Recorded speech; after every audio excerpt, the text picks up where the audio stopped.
ती लोकल आणि मी या सिरीजमधली आजची गोष्ट आहे एकटीचा सफर. मी रोज लोकलने प्रवास करते, घाटकोपर ते चर्चगेट. सकाळी 8:42ची फास्ट लोकल पकडते.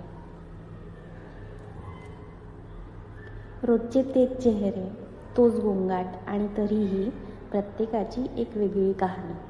आज मी माझी गोष्ट सांगते. माझं नाव आहे सुषमा, 38 वर्षांची आहे. 2 मुलं, एक 10वीला आणि दुसरा 6वीला. नवरा IT कंपनीत आहे. सगळं ऐकायला व्यवस्थित वाटेल ना? पण लोकलच्या आवाजात माझा जो आवाज आहे,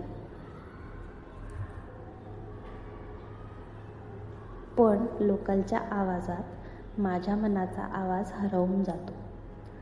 लोकलमध्ये बसून मी माझ्या विचारांच्या डब्यात जाते. मी पूर्वी शिक्षक होते.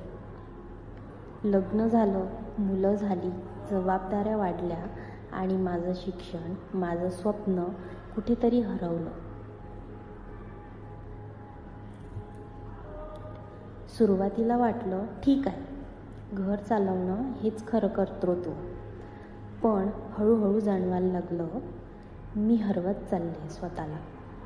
एका दिवशी असंच ट्रेनमध्ये एक मुलगी भेटली. डोळ्यात चमक होती. MBA करत होती आणि त्याचवेळी पार्ट टाईम जॉब पण करत होती. मी तिला विचारलं, कसं जमतं गं तुला? ती हसून म्हणाली, आईनं शिकवलंय, काहीही अशक्य नाही. त्या एका वाक्यानं माझं काहीतरी हलवलं. त्या दिवशी मी घरी जाऊन जुन्या वह्या काढल्या. पुन्हा इंग्रजी व्याकरण वाचायला सुरुवात केली. यूट्यूबवर लेक्चर बघायला लागले आणि महिन्याभरातच एका ऑनलाईन कोर्ससाठी अर्ज केला. नवऱ्याला सांगितलं. तो थोडा आश्चर्यचकित झाला, पण नंतर साथ दिली त्याने. आज मी ट्रेनमध्ये जाते, पण हातात पुस्तक असतं. मेंदू विचार करतोय, स्वप्न बघतोय. हल्ली मी इतर महिलांनाही सांगते, स्वतःसाठी वेळ द्या, स्वतःसाठी वेळ काढा. ट्रेन जशी स्टेशनला पोहोचते, तसंच आयुष्यही एका टप्प्यावर पोहोचतं. पण ते पुढचं स्टेशन आपल्याला आपलंच ठरवावं लागतं.